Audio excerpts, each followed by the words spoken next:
So come to the last moment of the day, or last slot of the day. So a lot of you are in undergrad or grad students, or most of you are grad students. And one of the interesting things that we've talked about today is how you get a job at a big company, how do you get a job at a corporation. But I think what's important to realize is that a lot of the opportunity that's going to come over the next 10 to 20 years is going to come from individual startup businesses. Sometimes you have to make the opportunities for yourself. I started my own business a number of years ago and then sold it. A lot of the people that you've seen on stage today, whether it's Leslie Ellis or other folks, have gone out on their own, or Grace, have gone out on their own and started their own company. And then on top of that, there have been a number of people, including your dean and others, who have done things that are really social entrepreneurship. They've worked in nonprofit organizations. They've given back to the communities from which they've come. And the young man who's about to come on stage is kind of a combination of those two things. He's 19 years old. I think he's probably a sophomore at William & Mary. He started a business when he was 16. And a successful one, an organization called Beach Glow, and he can talk more about that. But it is billed as the nation's only nonprofit annual electronic music festival. So the combination of electronic music and nonprofit may seem a little bit of a strange combination, but it really works. It's a wonderful event that takes place annually. It raises a tremendous amount of money for different causes, and he, in particularly, is what you would qualify as a self-starter. This is something that he believed in, that he wanted to make happen. And the energy, enthusiasm, and really dedication that it takes for a 16-year-old to start a nonprofit, a 501c3, a nonprofit organization. First of all, the rigmarole that you have to go through to just qualify as a nonprofit is difficult, let alone starting a brand new business, let alone organizing a concert. All of these things combined, the goat rodeo doesn't even begin to describe it. So this is a young man who understands the importance of hard work, who understands the rewards of hard work, who understands the importance of perseverance against all odds, and knows how to network and rely on the support system that he was given. So I'm really honored to introduce our final keynote for the day, a great young man, Dane Kunkel.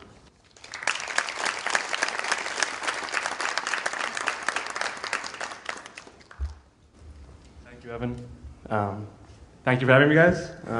So, my name is Dane Kunkel. I'm actually a junior at the College of William & Mary. I'm 20 years old, and I'm going to tell you a little bit about how I came into this industry really from nothing. I just learned on the job, and I started a nonprofit, and we now run a management team of over 20 volunteers, and hopefully the slides show up soon. There we go. All right, so Beach Glow, that's what it's called. And what are we? The only nonprofit EDM festival producer in the nation.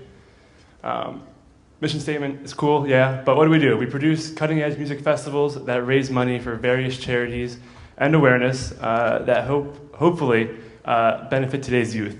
And what's our goal? To educate, motivate, and inspire a generation to become a force for significant social change. I want to really emphasize that, social change. That's really what we're doing this whole thing for. Here's a quick little video. He had an injury, a nerve injury, and he was unable to play for several months, and it all came to a screeching halt.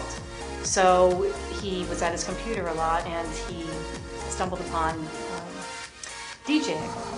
I really love music, and I decided, why not try out DJing? It looks fun. I saw it on YouTube, some guys doing it. I downloaded some software.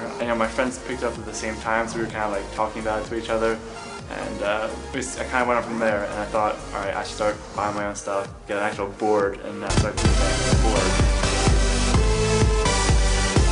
Well, he had been fun. Yeah, so that's a very embarrassing video. I hate showing videos about myself when I was younger. But I started this whole thing because I became a DJ and I produce music now. And what I did was I started doing a few parties around my high school, and a teacher found out and asked me to DJ a holiday party for underprivileged city kids. And I did it. It was awesome, seeing how music connected everybody, the teachers, the students, the underprivileged children, and you could see how it was a universal language. And I thought, why not take this to the next level and kind of use this as a platform to both raise money for various charities and to make giving back a fun activity. So that's what leads me to this. My presentation today is going to be on how hard work can really pay off. And I built a nonprofit in the media and entertainment industry. So we're a big idea and a pretty simple model.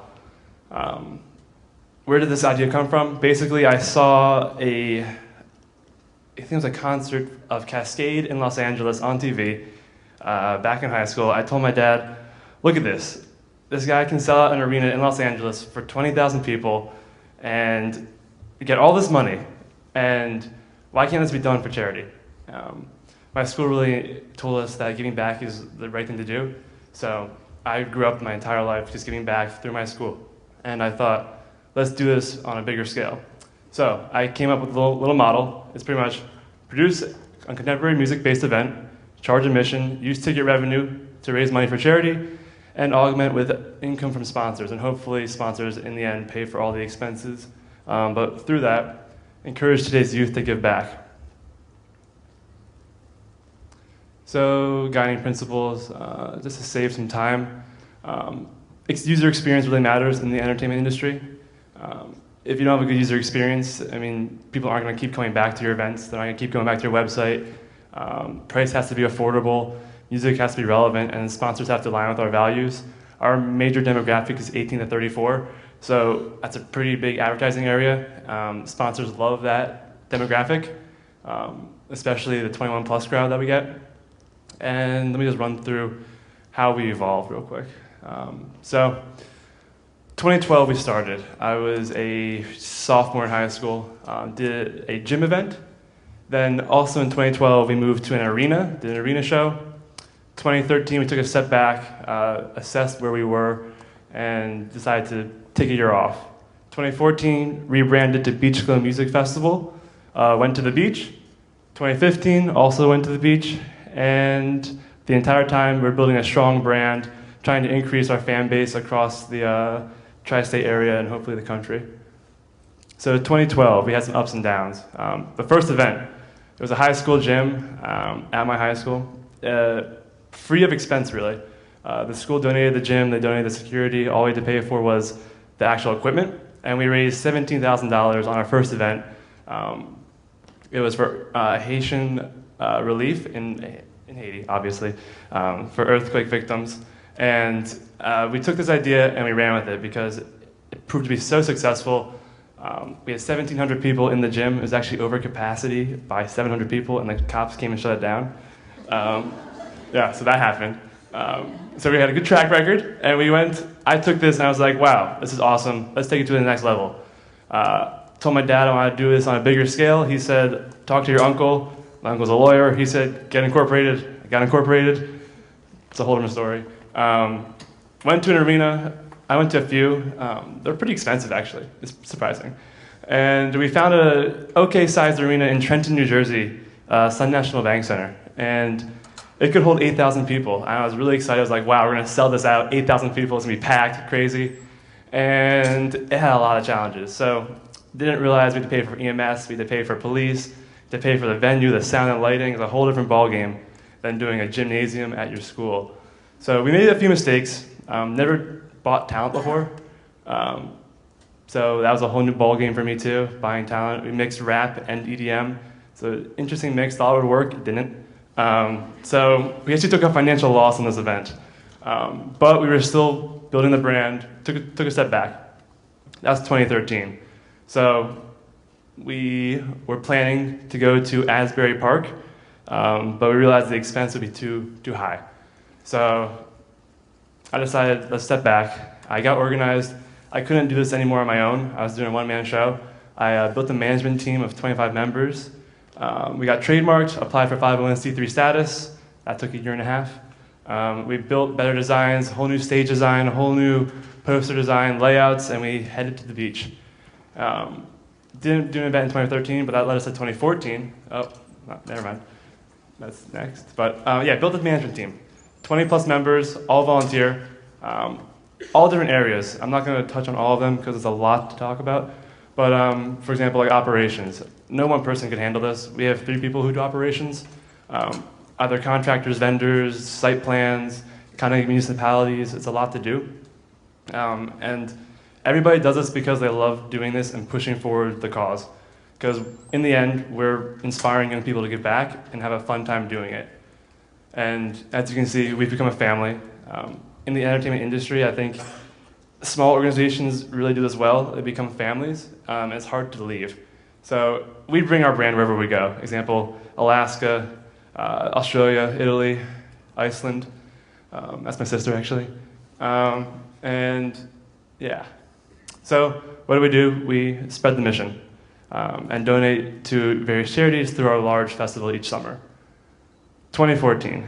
I'll give you a little example of what an event looks like.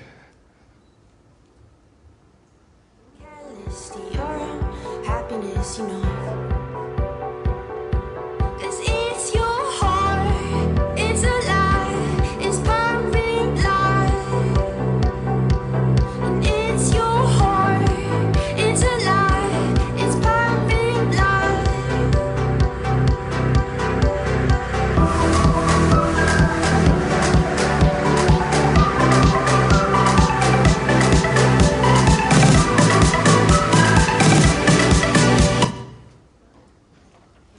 Yeah, so that's 2014.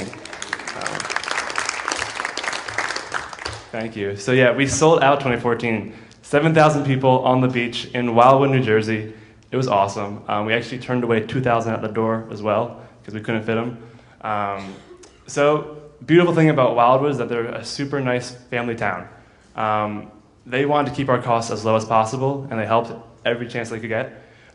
We actually reduced our costs for this show than we were in 2012. We had good talent buying. I did it. No bragging there, but we got Dubs, upper right corner. They're pretty big now. We got them on the upswing before they really took off. The team really came together for this event, and everyone stepped up to the plate, took a lot of work on, and we planned it out. And we raised $40,000 for the American Red Cross. And with this, hard work leads to success most of the time. We do work hard sometimes and not get there, but I took a dream to a 501c3 organization. We've reached millions of people with our message now, and it's a completely new industry for everyone involved. So I had no idea what I was doing when I was a sophomore in high school. I don't think my family who is now involved, Zanita's involved, everybody involved had no experience in the entertainment industry, but we've taken what we've done in the past, either a failure or success, and we've taken what we've learned in other areas of expertise. For example, Zanita in her industry brought over her relations for sponsors. She helped bring in a bunch of sponsor money to help seed 2014. And we've really prioritized social media. Digital age, our demographic is really big on social media. You can't have an event without social media. It will not succeed. So my sister, who is actually the head of marketing, does a great job with social media. We build a great user experience. My dad always told me, he was in the cable industry, and he always told me that if you have a bad user experience, you will not do well in business. So we put on great shows. We put on really stellar designs with sound, stage lighting. A great website is needed to make sure ticket buying is an easy flowing process. If it's hard, you're not going to buy a ticket. If it's easy, you will, hopefully. And we put on great events. So 2015 was going great, and then it did not go so great.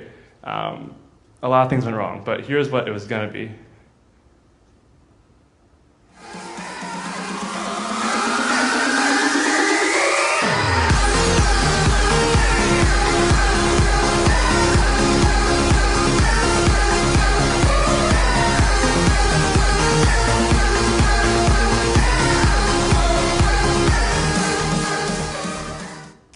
So that was going to be 2015. Tommy Trash, a really funny Australian guy. If you don't know him, look him up and just like listen to him speak. When he talks, it's just like whatever he says is funny. Like I don't know why. He's Australian. I don't know. Anyway, so we had some controversy with the politics in Wildwood, so we decided to take a step back from Wildwood and move to Atlantic City. Atlantic City is awesome. The politics are a lot different there. A small town compared to a large city, the municipality has a lot more regulations and a lot more forms to fill out. Location change, date change, we lost our headliner in the change, but we got Tommy Trash. A new age restriction of 18 plus, we were actually all ages in 2014. Liquor license, our partner was in Wildwood, they could not get up to Atlantic City, we had to figure out our liquor license. Insurance skyrocketed 500%. No parking in Atlantic City because most of the lots are closed. And then the sand is extremely soft. If you've ever been to Wildwood, you would know that it's like a quarter mile to get to the water, and that sand is super hot and like as hard as a stage. You can drive a truck on it easy. In Atlantic City, we drove our car on it, and it did not move a foot. We had to be pulled by front loaders the entire time. But let me show you a few pictures here. We did not make it very far. That's the stage going up there. We had to build a plywood pathway to get trucks onto the beach. Those trailers actually bottomed out going over the boardwalk, and we had to pick them up with the front loader. It was a mess. Anyway, I digress. Anyway, a lot of challenges. So with the move to Atlantic City, we kind of pissed off some of our fans. They were fans of it. So we had some weak ticket sales in the beginning. They picked back up. But then once the event forecast came out, about 2 weeks in advance, we saw that it was rainy up until the event and rainy right after the event. It looked fine for the day of. But as it got closer and closer, it looked worse and worse and worse. We were still hoping it would clear up, but a hurricane came through, and we had to cancel 3 hours into the event, unfortunately. And as you can see, is the laser pointer here? Yeah, so this number right here, that's the wind rating, 22 miles an hour on the top of the stage. Our stage is rated at 40 miles an hour. It hit 48. So we had to brace the stage with a crane so it wouldn't fall over. It was a big mess. There was flooding in the venue, hailing, rain, you name it. It was horrible. But before we got there, union staffing and city staffing, we didn't deal with that in Wildwood. In Atlantic City, that's a big challenge to get around them. We didn't get around them. They cost a lot of money. And that's why our expenses for Atlantic City increased by 150% than 2014, which we did not expect. We expected about a 50% increase. So that threw us for a curveball, and we were kind of sweating out the storm. So the storm came, we had to cancel the show, things got dangerous, and what were we going to do? The team stuck together. We embraced it. We saw a tent flying out of the ground, we all ran over to it, pulled it back down. Some of us almost got killed, just kidding.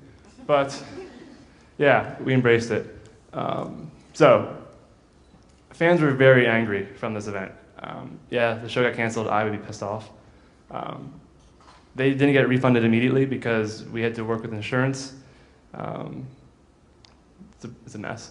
Anyway, insurance wasn't going to cover all of our expenses because we didn't get a policy to cover all of our expenses. So we had to figure out what our refund policy would be.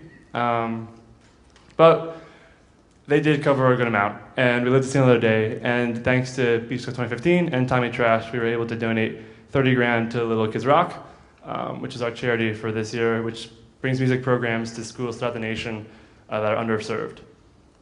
And this was actually where we presented it on Tuesday at their gala.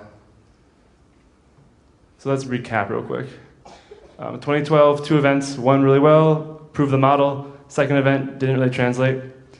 13, assessed, built a team, took a step back. 2014, big success. Actually, funny story about 2014. We had a hurricane the day before the event in 2014. We had a hurricane on the day of the event in 2015. So hopefully next year it's after the event. But in 2014, our stage was in 3 feet of water, and Wildwood actually dug a moat with a front loader to drain the water back into the ocean and brought in truckloads of sand to fill in our venue, and our porta potties floated away in the ocean. So 2015, rain, wind, hail, storm surge. And 2016, bigger and better. So the end goal of this is to hopefully one day go be a multi-day festival that raises millions of dollars for charities, each event, maybe multi-events a year. But right now we're doing one event a year, trying to prove the model, get it down right, before we can really expand. And so yeah, through that whole process, we're building a great fan base. Used to be local, right out of kind of New Jersey, Pennington, New Jersey, kind of Bucks County. Now we're pretty much the entire East Coast, a little bit of California, and some international actually. We sold tickets in the Netherlands, Canada. They came in for the event, but we're pretty big in the tri-state area, building a big brand. 93% of our audience is 18 to 34, which is pretty interesting, I thought. So let me fast forward. Yeah, time-wise, let's fast forward a little bit.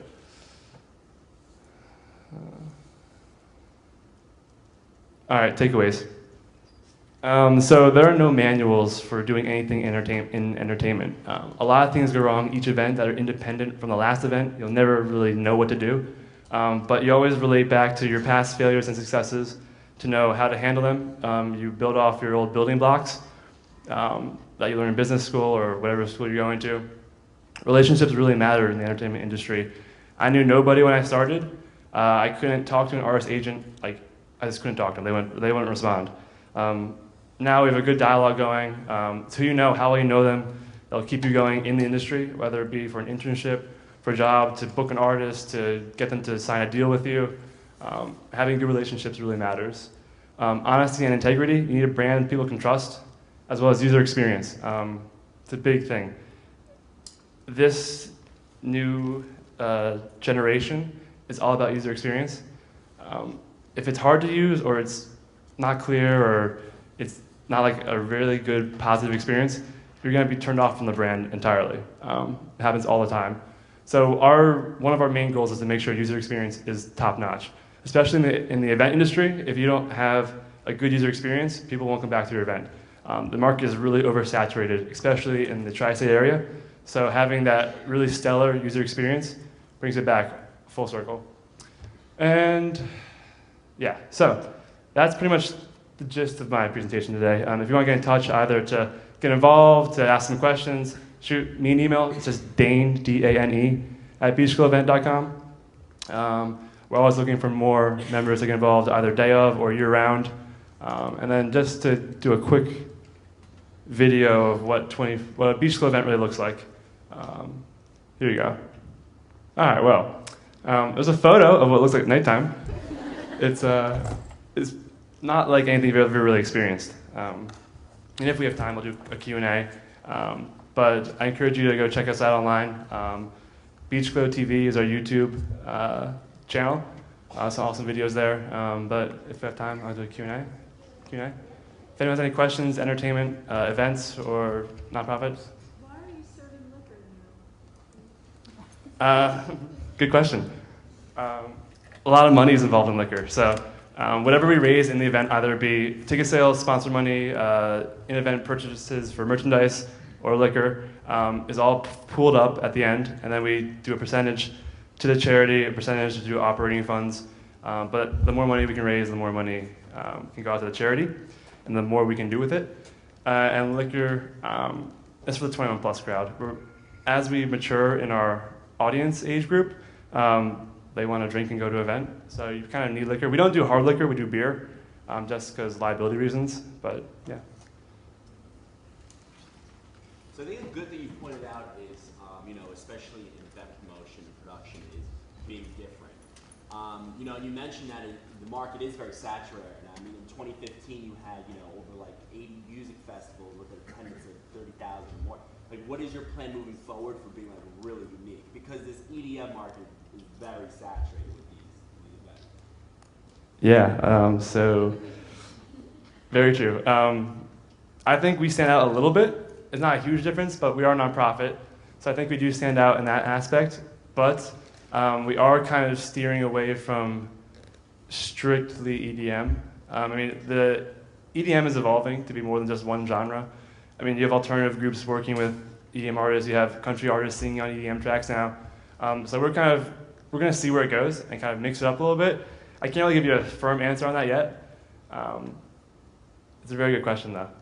Think about it, bro. Yeah, I will. Dane, you want to give T-shirts to people that ask questions. Yeah, if anyone wants a T-shirt, we go for it. Oh, everybody's gonna come for it. There's someone here.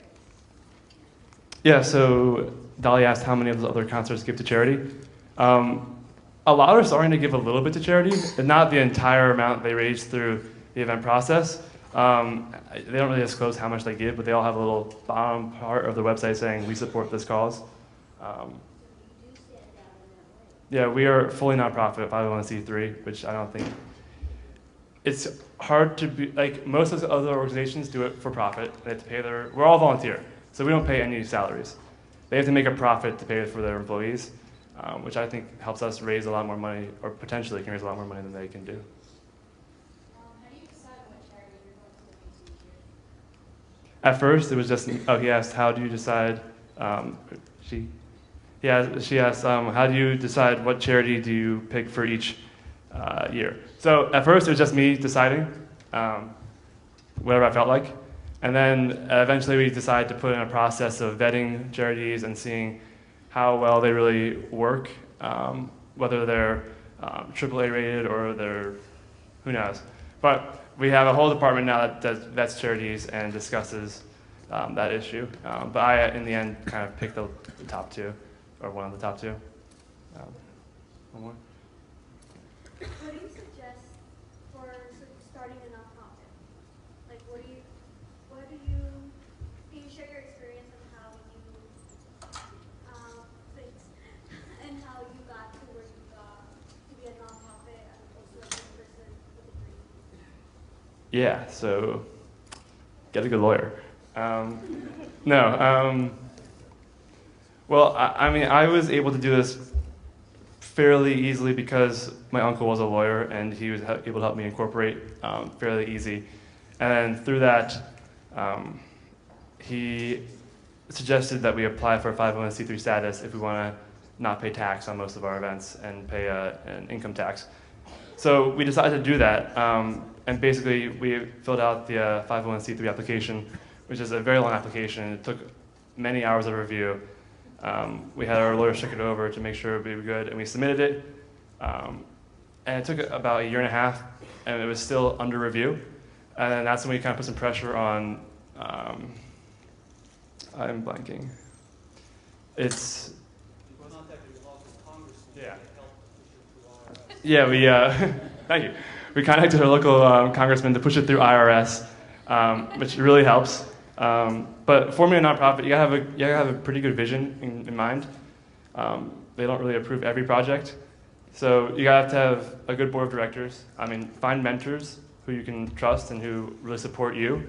I found a group of 7 mentors who were either my father's business partners or good family friends, and they really helped push me along and help me think of things that would be asked of me if I were to say, for example, like, why was I doing this? I wasn't doing it just for me to make a company.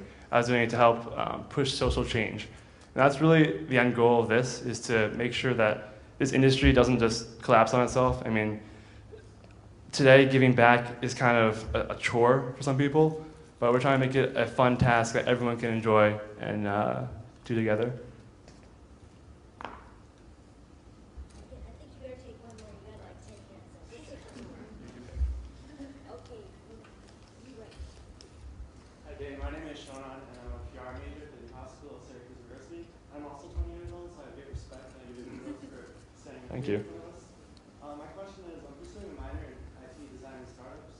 Like, how do you describe like the environment that you're in at your school that like cultivates like, entrepreneurial thinking and sharing ideas and helping you develop your vision for your organization?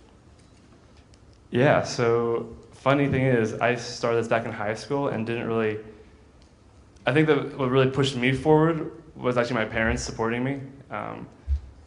I presented the idea to my father, and he thought it was an interesting idea, and he really pushed it forward as he wanted to see a plan. So I wrote up a plan, and then my high school was really involved in giving back to the community. So I grew up just knowing giving back was the right thing to do, especially to the community that I was involved in. And then once I had the model down, I asked for some advice from other mentors in my book of mentors, and basically they told me to prove the model, which I hope I have almost done. We're still refining it a little bit. But at my school, I'm actually just started the business school this past semester. And they do have entrepreneurial classes, which I'm thinking about taking. But a lot of it's learned on the job. And I don't know if I answered your question perfectly. I don't really have an answer for it. But good question also. Thank you, Dolly.